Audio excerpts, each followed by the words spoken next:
वालेकुम dear student, आज हम स्टार्ट करने जा रहे हैं क्लास 7 की साइंस के चैप्टर 1 का लेक्चर 1। स्टार्ट से हम लोग रीडिंग स्टार्ट करेंगे और इसमें हम कौन कौन से टॉपिक को डिस्कस करेंगे। सबसे पहले हम डाइजेस्टिव सिस्टम, जो कि चैप्टर का नेम है, उसे देखेंगे कि होता क्या है। उसके बाद हम देखेंगे डाइजेशन क्या है। उसके बाद हम देखेंगे एलिमेंट्री कैनाल क्या होती है और इसकी क्या वर्किंग है। और उसके बाद डाइजेस्टिव सिस्टम जो है वो किन पार्ट्स यानी कि किन हिस्सों पर मुश्तमिल होता है और इन हिस्सों में से कैसे गुजर कर और ये पूरी की जाती है। तो इतने हिस्सों को हम अलग-अलग से डिस्कस करेंगे और पेरिस्टाल्टिक मूवमेंट को देखेंगे कि ये क्या होती है। तो हम आज के टॉपिक की तरफ सबसे पहले डियर स्टूडेंट चलते हैं, जो कि हमारे डाइजेस्टिव सिस्टम की पे मबनी है। तो सबसे पहले हम बुक के स्टार्ट से रीडिंग स्टार्ट करते हैं। पेज नंबर 4 है हमारी साइंस की बुक का, चैप्टर 7 क्लास 7 का। The human body is made of several organ systems। several यानी कि कई organ system, organ कहते हैं ना एज़ा, ठीक है। तो the human body is made up of several organ system that work together यानी कि इकट्ठे as one unit।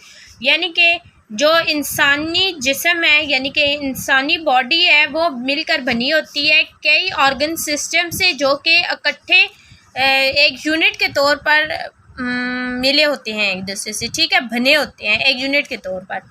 In class 6 we have learn a little about the human body. In this chapter we shall learn more about the human digestive and respiratory system. यानी कि हमने class 6 में little about यानी कि थोड़ा सा पढ़ा था के बारे में ह्यूमन बॉडी, इंसानी जिस्म के बारे में। इन दिस चैप्टर, और इस चैप्टर में हम क्या पढ़ेंगे कि बहुत सारा पढ़ेंगे डाइजेस्टिव और रेस्पिरेटरी सिस्टम के बारे में। आज का हमारा पहला टॉपिक है digestive system. Our body needs energy and food to move, grow and stay alive. यानी कि आवर बॉडी नीड, हमारे जिस्म को नीड यानी कि ज़रूरत होती है एनर्जी ताकत की, एंड फूड खुराक की, ताकत की और खुराक की किस लिए ज़रूरत होती है। टू मूव इन हरकत करने के लिए, ग्रो यानी कि बढ़ने के लिए, नशुरमा पाने के लिए, एंड स्टे अलिव और ज़िंदा रहने के लिए। हमारे जो जिस्म है उससे एनर्जी और खुराक की ज़रूरत होती है ताकि हम हरकत कर सकें, नशुरमा पा सकें और ज़िंदा रह सकें। Our body cells can not use the food in the form it is eaten by us. यानी कि जो हमारी बॉडी है, बॉडी सेल्स हैं, कैन नॉट यूज़ यानी कि नहीं इस्तेमाल करते दी फूड खुराक को इन दी फॉर्म यानी कि उस सूरत में जैसे कि हम खाते हैं, उस सूरत में हमारी बॉडी इसे यूज़ नहीं करती। अब our body change it in simpler form, ठीक है। यानी कि हमारी जो बॉडी होती है वो इसे चेंज यानी कि तब्दील कर देती है सिंपलर फॉर्म में, सादा किस्म में। The process of changing the food into simpler form is called digestion. और वो अमल जिसमें ख़ुराक को यानी कि जैसे हम खाते हैं उससे सिंपलर फॉर्म में कन्वर्ट किया जाता है, चेंज किया जाता है, उस अमल को क्या कहते हैं, डाइजेशन कहते हैं। The part of body that take part in the process of digestion from the digestive system. यानी कि वो हिस्से, जो बॉडी के हिस्से जो कि इस डाइजेस्टिव सिस्टम के अमल को सरअंजाम देने में अब तक किरदार अदा करते हैं, अपना हिस्सा लेते हैं, उन्हें क्या कहते हैं, डाइजेस्टिव सिस्टम कहा जाता है। सो डियर स्टूडेंट, इसमें यहाँ से लेकर यहाँ तक आपकी डाइजेशन की डेफिनेशन है और यहाँ से लेकर यहाँ तक आपकी डाइजेस्टिव सिस्टम की डेफिनेशन है, ठीक है। अब हम ये देखते हैं कि येलो बॉक्स में क्या इन्होंने कहा है। Eating well is one of the most important thing we can do keep our body healthy. यानी कि ईटिंग वेल यानी कि अच्छा खाना खाना भी one of the most important यानी कि बहुत ज़्यादा इम्पोर्टेंट चीज़ है जो कि हमारी सेहतमंद जिस्म के लिए, ठीक है, हमारे सेहतमंद जिस्म के लिए यानी कि हेल्दी बॉडी के लिए एक अच्छा खाना खाना भी बहुत ज़्यादा ज़रूरी चीज़ है। Different foods are the sources of nutrients. और यानी कि मुख्तलिफ जो खुराक होते हैं वो न्यूट्रिएंट्स का ज़रिया होते हैं, यानी कि जिनसे हमें न्यूट्रिएंट्स मिल रहे होते हैं। Nutrients are the useful part of our food. यानी कि न्यूट्रिएंट्स जो होते हैं वो बहुत ज़्यादा फ़ायदेमंद हिस्सा होते हैं हमारी खुराक का, हमें न्यूट्रिएंट्स का इस्तेमाल करना चाहिए। Carbohydrates, protein, fats, vitamin, mineral etcetera, इन चीज़ों का हमारी खुराक में बहुत अहम किरदार होता है, ठीक है। आर दी न्यूट्रिएंट्स, और ये क्या होते हैं, हमारे पास न्यूट्रिएंट्स होते हैं। Our digestive system break down nutrients into simple molecules, कि हमारा जो डाइजेस्टिव सिस्टम होता है, निज़ामे इंहिज़ाम होता है, वो ब्रेक डाउन यानी कि तोड़ फोड़ कर देता है न्यूट्रिएंट्स का सिंपल मॉलिक्यूल्स में, जो जैसे कि हमारी बॉडी को ज़रूरत होती है। These simpler molecules can pass through the wall of digestive tube, ये हमारे पास डाइजेस्टिव ट्यूब फिगर में दिखाई गई है, ठीक है। ये फूड हमने खाई है ना, तो इसे ये डाइजेस्टिव ट्यूब में पहले आई है, यहाँ से इसे सिंपलर मॉलिक्यूल्स में किया गया है, और फिर ये डाइजेस्टिव ट्यूब में से गुजरती हुई wall of the tube to enter the blood, तो गुजरती हुई हम ये देखें सिंपल न्यूट्रिएंट्स किस में दाखिल हो जाते हैं, ब्लड में दाखिल हो जाते हैं। The blood carries them to every cell to produce energy, और ये जो हमारा खून होता है, कैरीज दैम यानी इन्हें लेके जाता है every cell to produce energy, हर सेल की तरफ जो कि एनर्जी प्रोड्यूस कर रहे होते हैं, और to become part of our body, और हमारे जिस्म का हिस्सा बन जाते हैं। सो आप सबको क्लियर हो गया है कि हमने जो फूड खाई है वो डाइजेस्टिव ट्यूब में गई है, ठीक है। इसने इसे तोड़ फोड़ करके इसे सिंपल मॉलिक्यूल्स में कन्वर्ट किया है, और ये जो सिंपल मॉलिक्यूल्स हैं ये फिर हमारी डाइजेस्टिव ट्यूब के वॉल से होते हुए हमारे ब्लड में दाखिल होते हैं, और ये ब्लड हमारे body cells, full body cells में जाते हैं, और जो कि एनर्जी प्रोड्यूस करते हैं ऐसे सेल्स में जाते हैं, और फिर हमारी बॉडी का हिस्सा बन जाते हैं, ठीक है। अब नीचे वाला टॉपिक है वेयर एंड हाउ डाइजेशन अकर, के कैसे और कहाँ डाइजेशन होती है। The process of digestion occur in a long tube called alimentary canal, ठीक है। यानी कि जो हमारी डाइजेशन प्रोसेस होता है, यानी कि अमल होता है, अकर वाक़या होता है अ लॉन्ग ट्यूब, एक लंबी ट्यूब में, जिसे एलिमेंट्री कैनाल कहा जाता है। It start from mouth and ends at the NS, यानी कि यह हमारे मुंह से शुरू होती है और एनएस पे ख़त्म हो जाती है, ठीक है ना। अब हम देखते हैं कि कौन से फिगर की ये बात कर रहे हैं। सो हमारे पेज नंबर 5 पे ये आपको फिगर दी हुई है, ये जो हमारी है ना, ये एलिमेंट्री कैनाल कहलाती है, ये एनएस है लास्ट में आके, ठीक है, जो हमारा पेशाब वाली जगह होती है। माउथ यानी कि मुंह से हम जो चीज़ खाते हैं वो ओसोफेगस में जाती है, फिर स्टमक में जाती है, ठीक है। स्टमक में आगे दो चीज़ें, लिवर और पेनक्रियास है, और स्मॉल इंटेस्टाइन लार्ज इंटेस्टाइन से गुजरती हुई रेक्टम पे जाती है, और फिर एनएस की तरफ जाती है। तो ये सारी चीज़ें हम आज के टॉपिक में डिस्कस करेंगे, जो कि आपके टॉपिक के स्टार्ट में मैंने आपको बताए थे कि हम ये वाली चीज़ें आज डिस्कस करेंगे, पार्ट्स कौन कौन से। So dear student, digestive system की भी डेफिनेशन मैंने आपको बता दिया है, डाइजेशन की भी और एलिमेंट्री कैनाल की भी अब हमने डिस्कस कर लिया है। अब हम इन पार्ट्स को स्टेप बाय स्टेप डिस्कस करते हैं। सबसे पहले हम माउथ की तरफ चलते हैं। पहला हमारा टॉपिक है माउथ, यानी कि हमारा मुंह, जिससे हम खुराक खाते हैं। The process of digestion begins from our mouth, process यानी कि अमल ऑफ डाइजेशन, यानी कि निज़ाम का जो अमल होता है, निज़ाम होता है, वो बिगिनस यानी कि कहाँ से शुरू होता है, हमारे मुंह से।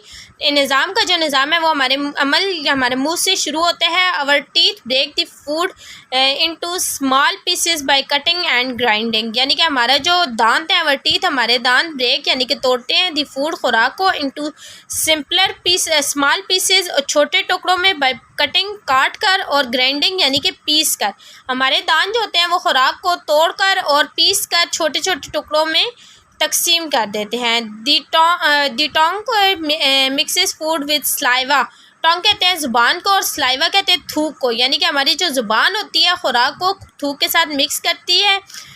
Which is secreted by slavery grind, ठीक है, यानी कि जो हमारे विच इज़ सीक्रेटेड यानी कि जिसमें छुपे होते हैं सिलेवरी ग्लैंड, यानी कि थूक के जो ग्लैंड्स होते हैं। Saliva starts the digestion of carbohydrates, starch and sugar, यानी कि जो स्लाइवा होता है, थूक क्या करता है, वो कार्बोहाइड्रेट्स जिसमें स्टार्च और शुगर मौजूद होता है उसकी जो डाइजेशन है शुरू कर देता है।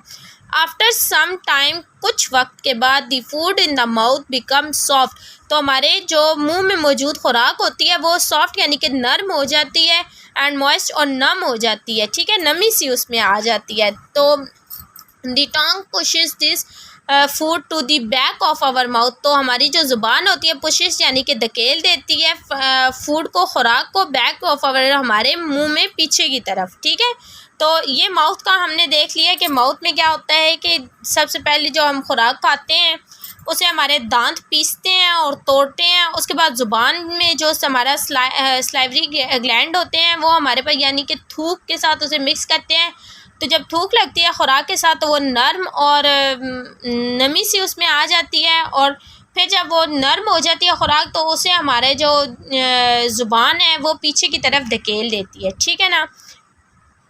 हम देखते हैं फिगर में, ये देखें, ये हमारा माउथ था, इसमें टीथ ने जब किया तो उसके बाद उसे पीछे की तरफ खुराक को धकेल दिया, तो अब वो किस में आ गया है, ओसोफिगस में आ गया। अब ओसोफिगस को हम देखते हैं। Esophagus, the chewed food in then pushes from the mouth into the oesophagus. Chipped food कौन सी है? चबाई हुई खुराक। जो चबाई हुई खुराक होती है उसे पुशेस यानी कि धकेल दिया जाता है मुंह से ओसोफिगस की तरफ। The oesophagus is a large tube that carries food from the mouth to the stomach. और जो ओसोफिगस है वो एक बहुत बड़ी सारी ट्यूब होती है, लंबी ट्यूब होती है, लार्ज यानी कि लंबी ट्यूब होती है, जो लेके जाती है, कैरीज लेके जाती है खुराक को हमारे मुंह से मैदे की तरफ। स्टमक क्या कहते हैं? मैदा। तो मैदे की तरफ हमारे पास लेके जाती है। The oesophagus use wave like muscular movement to push the food to the stomach.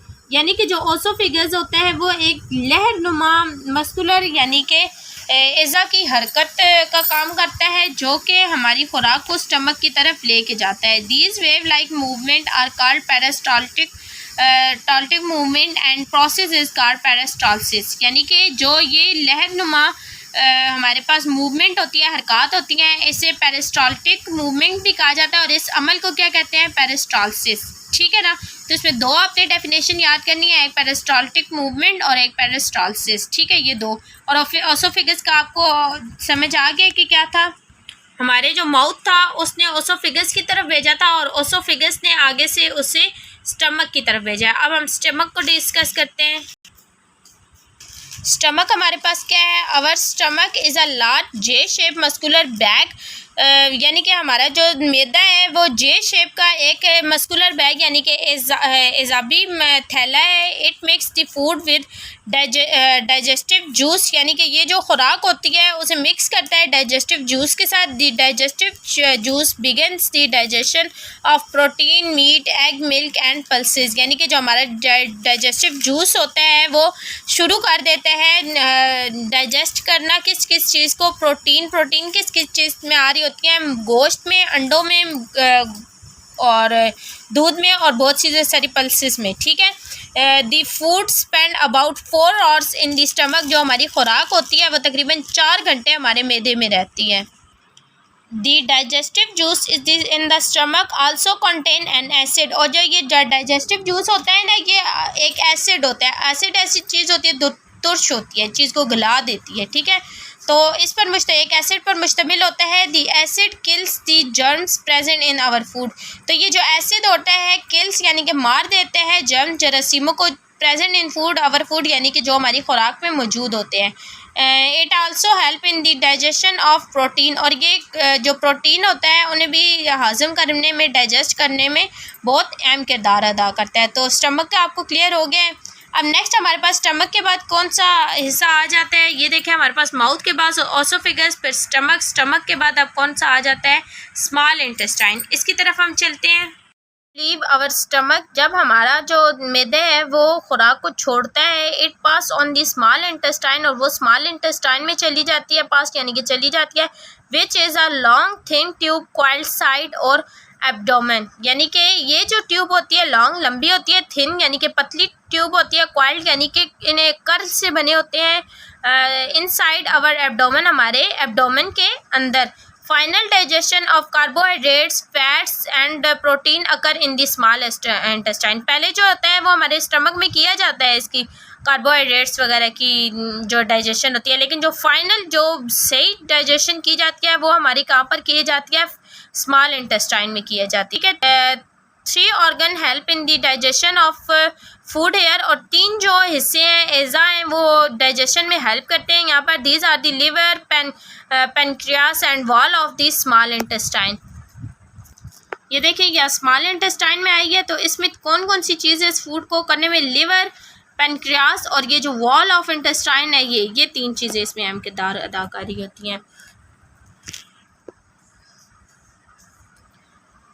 अच्छा जी, these are the liver and the liver provide bile salt to make fat easier and absorb. ये जो लिवर होता है ये एक bile salt का नाम है, ठीक है, वो देता है जो कि इस जो फैट्स वगैरह होती हैं उन्हें आसानी से जज़ब कर सके, ठीक है। दी पेनक्रियास एंड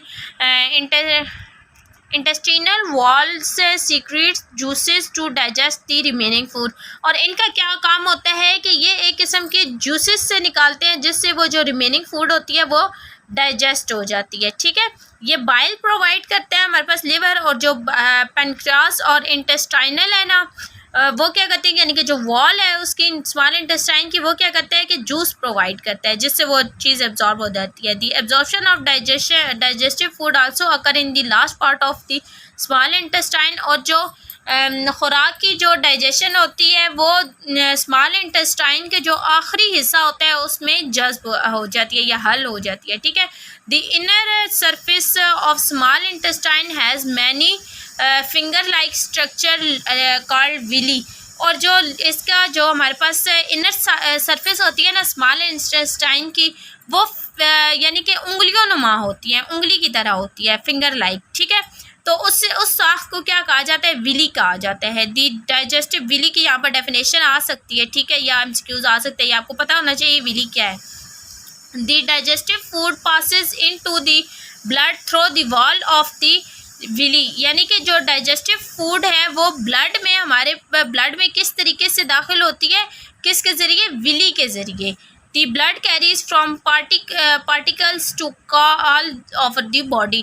यानी कि जो ब्लड होता है वो ब्लड लेके जाता है जो हमारे खुराक के ज़रात होते हैं उन्हें बॉडी के तमाम पार्ट्स की तरफ। अब लास्ट हमारा टॉपिक आ गया लार्ज इंटेस्टाइन।